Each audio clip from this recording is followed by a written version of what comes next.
Hi, I'm Robert, and I'm about to introduce my Zur the Enchanter Elder Dragon Highlander deck. This is obviously the general, Zur the Enchanter. He's quite powerful in three very powerful colors, blue, black, white. And his effect allows you to, whenever you attack, note it's not when it deals damage, but whenever you attack, you may search your deck for an enchantment that costs 3 or less and put it directly into play. I'll explain more sort of about the mechanic as I go along. To start out, I'm going to show you my land base, because the most important aspect of any deck, in my opinion, is your mana base. It's the ability consistently to be able to produce enough mana to get your general out, and attacking. It's very important, obviously, with Zur that you attack frequently, because that's sort of the core of the deck. And that won't happen unless you can get him out quickly, preferably even before turn 4, even though he costs 4. So I'll start with the mana base and then go on to the specific elements of the deck. So first, basic lands, 2 plains, 2 islands, and a swamp. As you can see, I don't run very many just because there's so many more useful non-basic lands. I only run these because I also run Solemn Simulacrum, and he allows you to find basic lands, and also frequently opponents will use Path to Exile, which requires you to be able to find a basic land. If it weren't for those cards, I probably wouldn't run any. Now onto the non-basics. I'm going to start with the ones which just simply produce mana without any other utility effects. You have these two, which allow you to produce one of any of the 3 colors that are necessary. This one comes into play tapped, this one comes in untapped, but you have to return another land. And that can even be useful because sometimes you want to make a deal with an opponent, say, where he wants to play a legendary land that you already control. This allows you to bounce yours back to your hand. Alternatively, you might find that having a Urborg out, which turns all lands into swamps, is a disadvantage to you in a certain situation. This allows you to return it to your hand. 3 original dual lands. These are mandatory in all decks that can run them. This is a proxy because I don't feel like taking my real Underground Sea out from my sort of vintage legacy deck. With those, you run the Ravnica Shock lands. You run both of these for the same reason, in that they can be fetched by fetch lands. So it allows you more flexibility in your mana base and allows you to find the colors you need. I only run the 3 fetch lands which fetch all of my color combinations. You know, in theory, for example, I could run, if I wanted, Windswept Teeth. It fetches green or white, and you know, I have plains, so I could use that to fetch either of these 2. I only run the 3 because 1, I don't have that many land slots, and 2, I always want to make sure I'm in the situation where I can find anything that I need. So I don't want to be caught in a situation where, because I can only find, let's say, I can only use a fetch land to find white mana, I'm unable to find my blue-black land when what I need is my blue-black land. Right. More mana-producing lands. We've got... I run these 3. These essentially take the place of basic lands, but they cycle for 1. So the idea is that late game, you really don't want to be drawing mana-producing lands, because you're likely to have your mana base well established. So you can just pay 1 and draw and cycle these, turn this into a card that has a chance of doing something more useful. And finally, Temple of the False God, a land which, in my opinion, should be run in every EDH deck, because producing 2 mana for 1 land is always a good deal. And of course, Serra Sanctum. You know, creature-based decks will run Gaia's Cradle, but Zur, which is a heavily enchantment-based deck, this is a land which I will frequently tutor for. Alright. Now we're on to the non-basic lands which have utility effects. Man lands. These are always good blockers. This one especially, Spawning Pool, is remarkably good because you pay 2 to animate it, and then because it still taps for black, it can tap to activate its own regeneration effect. So you pay 2, you block, and then you tap itself, it regenerates, and it can do it again next turn. Lots of people don't expect that. This, you know, you can activate it as a blocking creature, but you can also attack with it. and it has vigilance, so even though you pay 5, it'll still be available after you to tap for mana.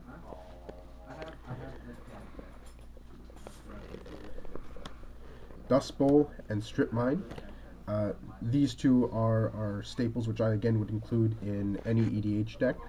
I used to run Strip Mine and Wasteland, but in EDH you only really want to waste non-basics. You're almost so in effect a Strip Mine is a Wasteland in EDH. There's no real distinction.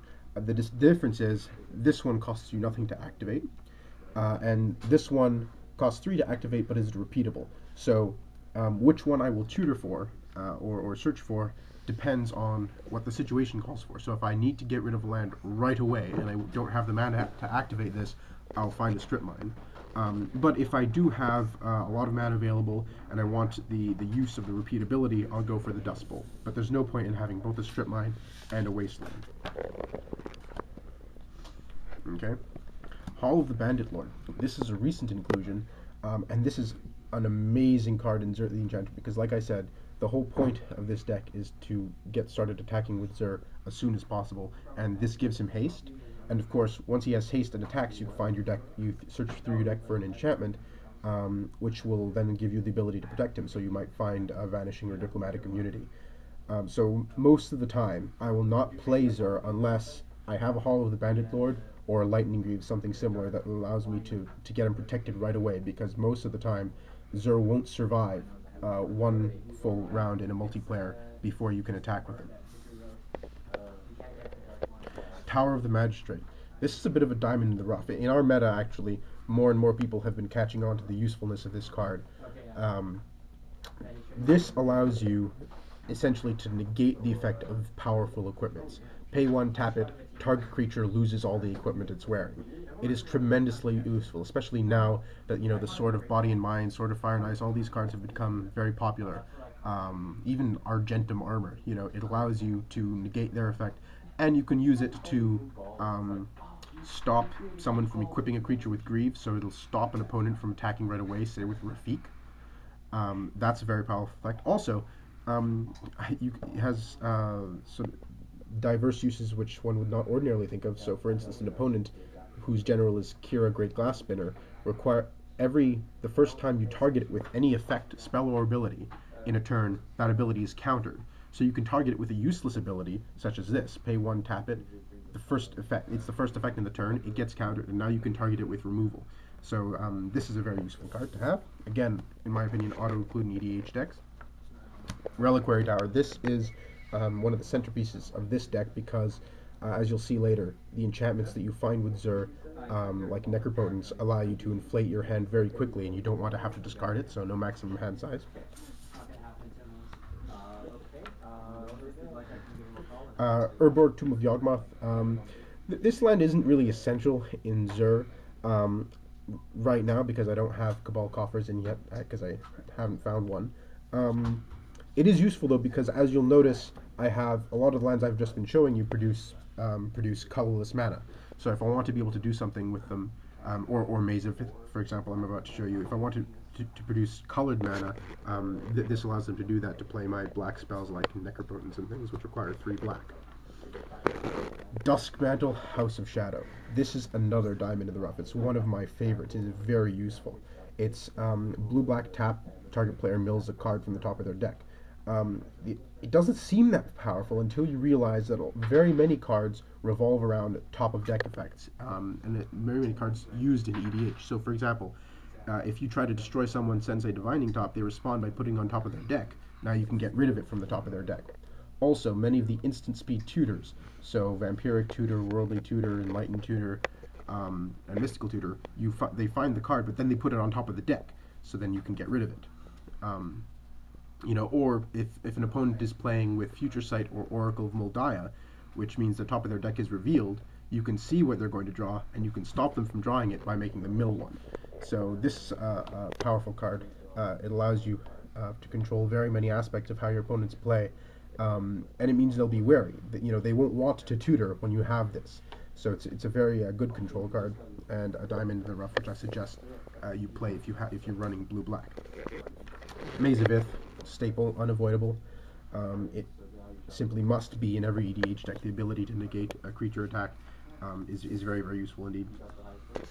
The Jukabog allows you to preemptively slow decks that rely on reanimation, so there are two different and very powerful Teneb decks in my meta, which this helps to deal with a lot.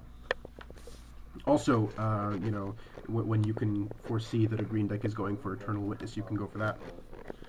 Volrath's Stronghold, I don't really need that much. I do have several utility creatures, which I'll show you later. This obviously helps to recur them. Also, it gives you an alternative option to sending your general to the command zone, because say I have Zur out and he doesn't have any enchantments on him that I mind losing, I can just let him die and then recur him, and then when I play him it only costs me 4 instead of all the extra amount. Talaria West, it's one of my several things that which allow me to search for lands, or one of my 2. You know, this will I'll frequently transmute this. Unless I really need the mana, I'll transmute it to go find Reliquary Tower, or if I already have that, Serra Sanctum. And Veseva. This, again, staple must be in all EDH decks. It allows you to copy Maze of Ith, or when I play it, sometimes I'll even if I have a Reliquary Tower out, I'll copy it just to make sure that an opponent has to destroy both of them in order to prevent me from doing my combo. Alright, so that wraps it up for the lands. The next thing, of course, is mana artifacts. I run quite a few. I don't run green, so I can't run land-based mana acceleration, but I run very many artifacts to compensate, because again, I want to try as often as possible to get Zur out before turn 4, so I can get him attacking as soon as possible. Sol Ring, this simply goes without saying that this must be in every EDH deck. Fellwar Stone, this is a bit more controversial. I run it because it's a 2-mana artifact and it doesn't come into play tapped. And in a multiplayer game, it's virtually guaranteed to get you whatever color of mana that you need, because blue, white, and black are all very frequently played colors in my metagame. Coldsteel Heart I run because it's a 2-mana artifact and it mana fixes. It allows me to choose based on whichever color I need at the time. Most frequently, I'll go for blue, just because I frequently want to have the extra blue mana to be able to use Vanishing, an enchantment I'm going to show you later. But again, it's mana fixing and it's only 2 to play. The 3 Signets. In general, I think all decks should play all the Signets of their colors. I see no reason to eschew them. And then these 3 I find very, very useful indeed. Darksteel Ingot, because it's indestructible, so it avoids austere command, for instance, or any other mass artifact board wipe, which the rest of your artifact mana is vulnerable to. Spectral Searchlight is an interesting choice. It allows you to lend or give mana to an opponent when it's necessary, sort of for a political situation. So, for instance, I did this just last week because one of my a very dangerous enchantment came out, and the person who went just before me played his Khazali Pride Mage, but didn't have the 1 mana he needed to activate it to kill the enchantment, so I was able to lend him the mana to do that. That was very good. And Coalition Relic should be played in almost every deck, even a monocolored deck, just because of the acceleration it provides. You know, it's mana fixing and acceleration, and if you run green with Seedborn Muse, it's just obscene. There's no reason not to run Coalition Relic. Alright, now for the meat and bones of the deck. I'm going to start with the enchantments, which Zur can find. Okay. Rhystic Study. This is simply an excellent card. It is my backup draw engine after Necropotence. This card allows you to draw so many cards because you know, most people don't volunteer until late game. Late game it's not so good because people have a bunch of extra mana, but turn 3, for instance, if this is in your opening hand, most people are focusing on doing their own sort of land ramp, getting their mana rocks out, doing their cultivates, and they don't want or can't pay the extra mana. Also, you can use this in a slightly sly way. So what happened once was someone didn't have the mana, and because they were paying for an expensive spell, you know, like Time Stretcher or Time Walk or Time Warp or something like that. So because they have to tap out for that, the draw trigger stacks, and then you can do something like, at instant speed, I play Mystical Tutor, I search in my deck for a counter, it goes on top of my deck, the draw trigger resolves, I draw the counter, and I play it. So there's sneaky things you can do with that, that's good. Diplomatic Immunity, this is very good, allows you to protect Zur, gives him Shroud. It doesn't stop you from then later putting more enchantments on Zur, because of the way Zur's ability works. He puts the enchantments directly into play. Because they never go on the stack, they never have a target. Spells and abilities only target when they're on the stack. So even though he has Shroud, you can still put more enchantments on him, but it protects you from your opponent's spells. Vanishing, another protective enchantment. This protects Zur against board wipes, because of the way the phasing ability works. It is simply, it's broken. It's, in a sense, obscene. For 2 blue mana, at instant speed, you can protect Zur from essentially everything. Even, target player sacrifices a creature. The way phasing works is when something is phased out, it is treated, for all intents and purposes, as though it didn't exist. So, if you have no other creatures besides Zur, the game says you have no creatures, you don't have to sack anything. Same thing with board wipes. Same thing with, all creatures get -X, whatever. This protects Zur from everything as long as you have your 2 blue mana floating. This will frequently be the first enchantment I find when I attack with Zur. That or Diplomatic Immunity. If I have the 2 blue open, I'll find this. If I don't have the 2 blue open, I'll find Diplomatic Immunity. It's my phone. Another enchantment. Daybreak Coronet. This is an excellent card for Zur. You have to find it after a different enchantment, because as you can see, it says enchant creature with another aura attached to it. So it can't be the first one you find, unfortunately.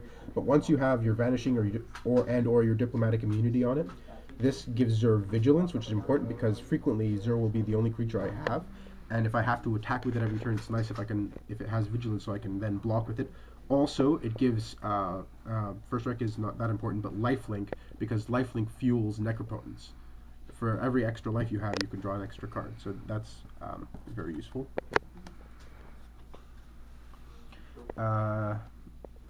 Alright, so now I'm going to go into the ones that allow me to win. Necropotence.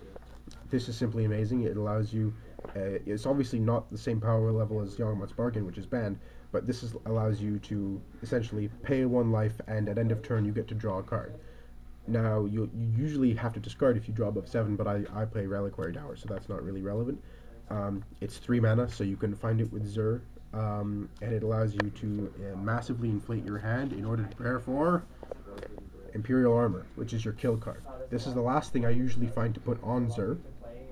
Once you have a huge hand with Necropotence, you attack with this, and you just kill people in 1 shot, because Zur will frequently have above 21 power. You use the other cards in the deck to get rid of potential blockers, and you'll just swing in for the kill. Also, Necropotence goes well with this card to protect yourself. Solitary Confinement. The cost of Solitary Confinement is skipping your draw phase, which you're already doing because of Necropotence, and discarding a card every turn. But with Necropotence, you can keep on drawing cards every turn, so that's not really a problem, and it prevents all damage to you, and it stops you from being targeted. So this I will usually not find until later, unless I'm playing against Arkham Daxon, because Arkham Daxon gets Mindslaver, and I need to make sure I can't be targeted by Mindslaver. Then enchantments. Oh yes, and Greater Oromancy. You don't really need to protect the enchantments that are on Zur, because Zur has phasing, and phasing not only protects Zur, it protects all the enchantments that are on him. But this helps protect Necropotence, Solitary Confinement combo, as well as these other enchantments that I have, which I include by way of answers to opponents' effects. Oblivion Ring. Some people think that this should be an auto-include in every white deck. I'm not sure it's actually that powerful. I run it in Zur because it's 3 mana, so I can find it as a response. And in Zur, it should definitely always be included. This I usually use to get rid of things which are indestructible. So again, for instance, against Arkham Daxon, Darksteel Forge, this is a very good solution to that.